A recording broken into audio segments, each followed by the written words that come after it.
10, so he knew how I felt about the sun. It turned out he was in my English class also. He was the nicest person I'd met today. But as we were entering the gym, he asked, "So, did you stab Edward Cullen with a pencil or what? I've never seen him act like that." I cringed. So I wasn't the only one who had noticed. And apparently, that wasn't Edward Cullen's usual behavior. I decided to play dumb. "Was that the boy I sat next to in biology?" I asked artlessly. "Yes," he said. "He looked like he was in pain or something." "I don't know," I responded. "I never spoke to him." "He's a weird guy." Mike lingered by me instead of heading to the dressing room. "If I were lucky enough to sit by you, I would have talked to you." I smiled at him before walking through the girls' locker room door. He was friendly and clearly admiring, but it wasn't enough to ease my irritation. The gym teacher, Coach Clapp, found me a uniform, but didn't make me dress down for the day's class. At home, only 2 years of PE were required. Here, PE was mandatory all 4 years.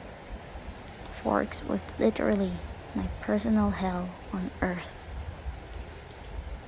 I watched 4 volleyball games running simultaneously, remembering how many injuries I had sustained and inflicted. Playing volleyball, I felt faintly nauseated. The final bell rang at last. I walked slowly to the office to return my paperwork. The rain had drifted away, but the wind was strong and colder. I wrapped my arms around myself. When I walked into the warm office, I almost turned around and walked back out. Edward Cullen stood at the desk in front of me. I recognized again that tousled bronze hair. He didn't appear to notice the sound of my entrance. I stood pressed against the back wall, waiting for the receptionist to be free. He was arguing with her in a low, attractive voice. I quickly picked up the gist of the argument. He was trying to trade from 6th-hour biology to another time, any other time. I just couldn't believe that this was about me. It had to be something else. Something that happened before I entered the biology room. The look on his face must have been about another aggravation entirely. It was impossible that this stranger could take such a sudden, intense dislike to me. The door opened again, and the cold wind suddenly gusted through the room, rustling the papers on the desk, swirling my hair around my face. The girl who came in merely stepped to the desk, placed a note in the wire basket, and walked out again. But Edward Cullen's back stiffened, and he turned slowly to glare at me.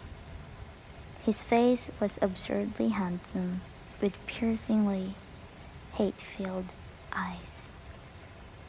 For an instant, I felt a thrill of genuine fear, raising the hair on my arms. The look only lasted a second, but it chilled me more than the freezing wind.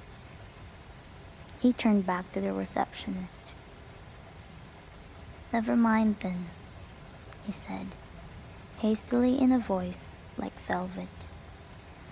"I can see that it's impossible. Thank you so much for your help." And he turned on his heel without another look at me, disappeared out the door.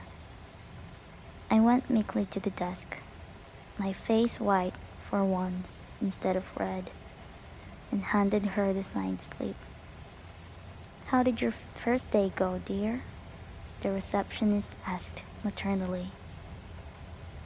Fine, I lied, my voice weak. She didn't look convinced. When I got to the truck, it was almost the last car in the lot.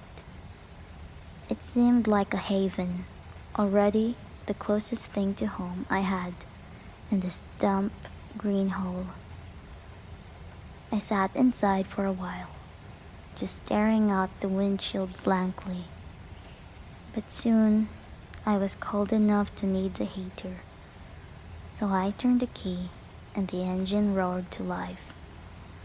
I headed back to Charlie's house, fighting tears the whole way there.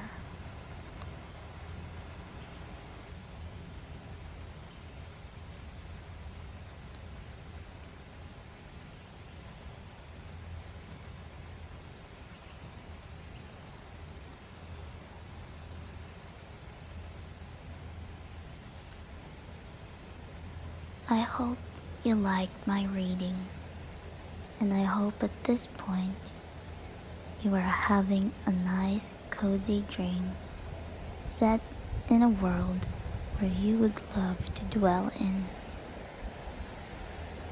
I hope the next day would be good for you, and that I could be a part of it too. If you like this, kindly subscribe and comment down below if you want me to continue or start a reading on a different book. I will see you next time. This is Jem, logging off and closing the chapter 1.